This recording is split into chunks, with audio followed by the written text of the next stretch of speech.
விஜய் வந்து இன்னும் தன்னை நடிகராங்கிற பிம்பத்துக்குள்ளேயே வச்சுக்கிட்டு அரசியல் செய்ய முடியும்னு நினச்சிங்க அப்படின்னா, இந்த கூட்டம் இந்த முறை 41 பேர் இறந்துருக்காங்கன்னா, இதே மனப்பான்மையோடு நீங்கள் நடந்துக்கிட்டீங்கன்னா, தொடர்ச்சியாக இந்த மண்ணில் இந்த மாதிரியான மரணங்கள் கட்டாயம் நடக்கும். அதில் வந்து புரிஞ்சுக்க வேண்டிய இடத்துல விஜய் இருக்கணும். இப்போ அவர் பனையூர் போயிட்டார், அங்கேருந்து பட்டம்பாக்கம் வீட்டுக்கு போயிட்டார்.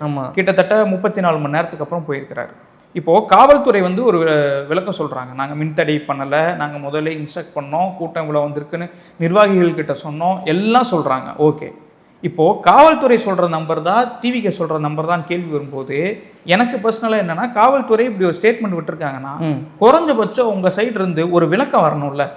இப்போது நீங்கள் வந்து சென்னை வந்து சேர்ந்துட்டீங்க, ஒரு ப்ரெஸ் மீட்டை கூப்பிட்டு எப்பா இதாப்பா நடந்துச்சு, நாங்கள் இப்போ வந்தோம், காவல்துறை ஒத்துழைப்பு கொடுத்துச்சு, ஒத்துழைப்பு கொடுக்கல, இதை பண்ணணும், இதை பண்ணலை, இதனால தான் கூட்டம் சேர்ந்துச்சு.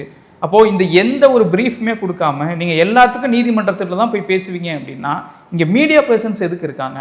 மக்கள் செய்தி தொடர்பு அப்படிங்கிறது எதுக்கு இருக்குது? இப்போ இந்த கேள்வி ரொம்ப மேஜராக எழுது. நீங்கள் வந்து திமுக விமர்சனம் பண்ணுறீங்க, பாஜக விமர்சனம் பண்ணுறீங்க, இதெல்லாம் இவங்க எல்லாருமே கிரவுண்டுக்கு போயிட்டாங்க, உங்கள் சைடு இருந்து யாருமே போகல.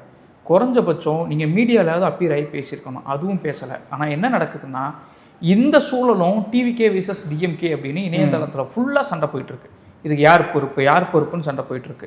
இப்போ உங்களை நம்பி ஒருத்தர் பார்க்க வராரு அப்படின்னா அவர் சதியாகவே இருக்கட்டும். இந்த சம்பவத்தில் சதியாக இருந்தாலும் முன்னாடி நின்று அவங்களோட தோளோடு தோள் நிற்க வேண்டிய பொறுப்பு அரசை காட்டிலும் உங்களை நம்பி உங்ககிட்ட வந்த அந்த மக்கள்